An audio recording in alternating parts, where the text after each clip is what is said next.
হ্যাঁ, ওয়েলকাম সবাইকে। তো শুরুতে আমি বলছিলাম যে বিগত সালের কোশ্চেন আলোচনার সাথে সাথে হচ্ছে আমি টপিকস ওয়াইজও আলোচনা করব। তো হচ্ছে আজকের আমাদের আলোচনার বিষয়বস্তু হচ্ছে রম্বস।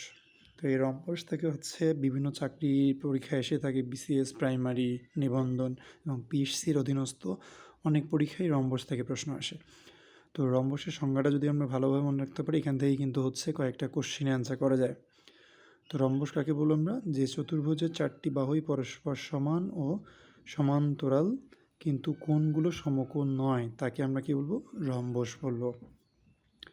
তাহলে এই যে আমরা একটা চতুর্ভুজ অঙ্কন করছি, এ বি সি ডি একটা চতুর্ভুজ। এই চতুর্ভুজের কি চারটা বাহুই যদি পরস্পর সমান হয় এবং কি সমান্তরাল হয় এবং কোণগুলো সমকোণ নয়, তাকে আমরা রম্বস বলবো। তো এখানে রম্বসের কয়েকটা বৈশিষ্ট্য নিয়ে আলোচনা করা হয়েছে। তো প্রথম যে বৈশিষ্ট্য বলছে কি, সামন্তরিকের দুটি সন্নিহিত বাহু পরস্পর সমান হলে। তাহলে সন্নিহিত বাহু মানে কি? যে এই বাহু আর এই বাহু মিলে যে কোণটা উৎপন্ন করছে, এটাকে বললাম আমরা সন্নিহিত কোণ। আর এই বাহু দুটা হচ্ছে সন্নিহিত বাহু, অর্থাৎ এডি এবং সিডি হচ্ছে আমাদের সন্নিহিত বাহু। রম্বসের বিপরীত কোণগুলো পরস্পর সমান। তাহলে রম্বসের বিপরীত কোণ কি? যেমন এ কোণের বিপরীত কোণ কি? সি কোণ। তাহলে এ কোণ সমান কি হবে? সি কোণ, এবং ডি কোণ সমান হচ্ছে বি কোণ। এবং রম্বসের কর্ণদ্বয় অসমান হবে। তাহলে রম্বসের কর্ণ দুটা কোনটা? এসি কর্ণ এবং বিডি কর্ণ পরস্পর কী হবে? অসমান হবে। এসি ও বিডি কর্ণদ্বয় অসমান হবে। তারপর কি বলছে? রম্বসের সন্নিহিত কোণদ্বয়ের সমষ্টি। তাহলে সন্নিহিত কোণদ্বয়ের সমষ্টি কী হবে? দুই সমকোণ হবে, অর্থাৎ 90-90 180 ডিগ্রি হবে। রম্বসের কর্ণদ্বয় পরস্পরকে সমকোণে সমদ্বিখণ্ডিত করে, অর্থাৎ এই যে বিডি কর্ণ এবং এসি কর্ণ কি বলছে? সমদ্বিখণ্ড সমকোণ, অর্থাৎ এখানে 90 ডিগ্রি কোণ উৎপন্ন হবে, প্রত্যেকটা 90 ডিগ্রি কোণ উৎপন্ন করবে। আর একটা ইম্পর্টেন্ট তথ্য কি বলছে? যে রম্বস বৃত্তস্থ চতুর্ভুজ নয়।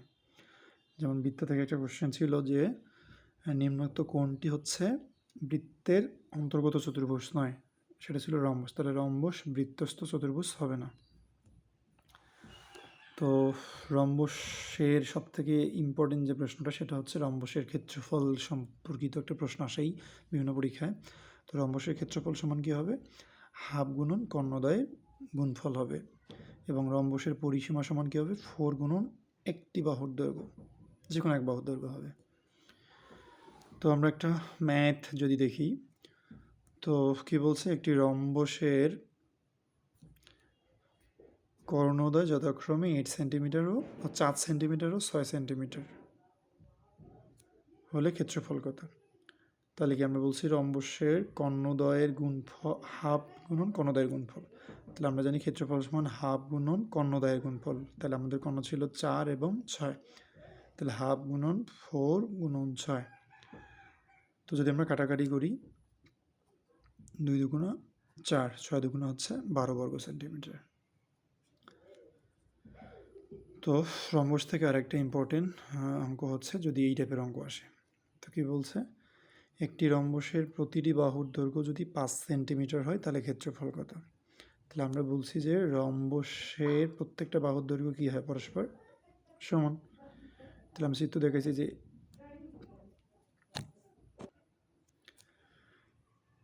তো আমরা এ বি সি ডি একটা রম্বস অঙ্কন করছি। এই রম্বসের প্রত্যেকটা বাহুর দৈর্ঘ্য হচ্ছে কত? 5 সেমি করে আছে। তো আমরা কি জানি যে সমকোণী ত্রিভুজের ক্ষেত্রে যে বাহুগুলো যদি দেওয়া থাকে, যেমন 3, 4, 5 দেওয়া থাকলে সমকোণী ত্রিভুজ অঙ্কন করা যাবে। তো যেহেতু হচ্ছে প্রত্যেকটা বাহুর দৈর্ঘ্য কত আমাদের? 5, ঠিক আছে? তো আমরা যদি হচ্ছে আমরা এই যে এ বি ও, যেহেতু কি বলছে আমরা যে রম্বসের কর্ণদ্বয় পরস্পর কি সমকোণে সমদ্বিখণ্ডিত করে, তাহলে এখানে সমকোণ উৎপন্ন হয়েছে। তাহলে আমরা ধরে নিলাম যে এই যে কোণটা আছে আমাদের, এই কোণটা হচ্ছে একটা সমকোণী ত্রিভুজ। তাহলে সমকোণী ত্রিভুজের বাহু তিনটা কি? এই যেটা হচ্ছে অতিভুজ, এটা যদি ধরে নিই আমরা ভূমি, আর এটা হচ্ছে লম্ব, তাহলে বাহুগুলো কি? 3, 4, 5 হবে। তো যদি আমরা এই যে কর্ণটা যোগ করে দিই, তাহলে কী হবে? বড় কর্ণটা 4 যোগ 4, এবং এটা হবে কি? 3 যোগ 3। তাহলে তাহলে একটা কোণ পাচ্ছি কত আমরা? একটা পাচ্ছি হচ্ছে 4 যোগ 4 মানে 8, আর একটা হচ্ছে 3 যোগ 3। তাহলে আমরা জানি যে ক্ষেত্রফল সমান হাফ গুণন কর্ণদ্বয়ের গুণফল। তাহলে হাফ, একটা কোণ পাইলাম 6 আর একটা হচ্ছে 8। যদি কাটাকাটি করি আমরা 2 দ্বারা, তাহলে 3 দুগুণে 6, 3 আষ্টে 24। তো আশা করি সবাই বুঝছেন। ভিডিওটি ভালো লাগলে অবশ্যই হচ্ছে চ্যানেলটি সাবস্ক্রাইব করবেন এবং পাশে থাকা বেল আইকনটি প্রেস করে রাখবেন যেন হচ্ছে ভিডিও আপলোড করার সাথে সাথে হচ্ছে পরবর্তী ভিডিওগুলো পান। ধন্যবাদ সবাইকে।